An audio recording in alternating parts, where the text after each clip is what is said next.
সালের আন্তর্জাতিক বাণিজ্য মেলার বর্ষপূর্ণ হিসেবে আসবাবকে ঘোষণা করেন প্রধান উপদেষ্টা।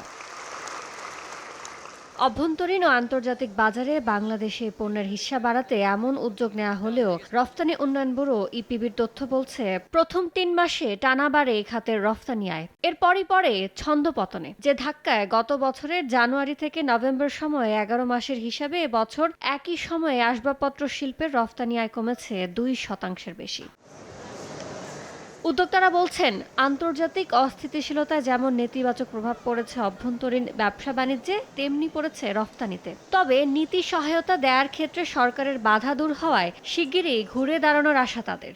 যে লাস্ট ১ বছরে ওভারঅল পলিটিক্যাল সিচুয়েশন এবং ইকোনমি একটু টাইট, খরচ কমার জন্য হোক বা তার বিভিন্ন সমস্যার কারণে হোক, এই জন্য লোকাল সেলটা কম। আমাদের দীর্ঘদিনের দাবি ছিল, সেটা এই বর্তমানে ইন্টারিম গভর্নমেন্টই আমাদেরকে সেই দাবিটা সঠিক ওয়েতে সমাধানটা দিয়েছে। আমরা আশা করছি এক্সপোর্ট আমাদের বাড়বে।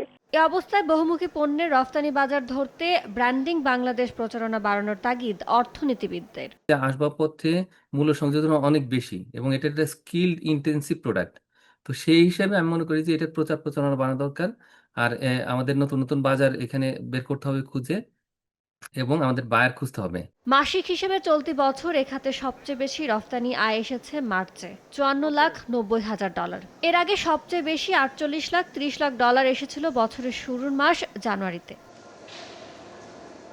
ইয়ানুর শিফাত, সময় সংবাদ, ঢাকা।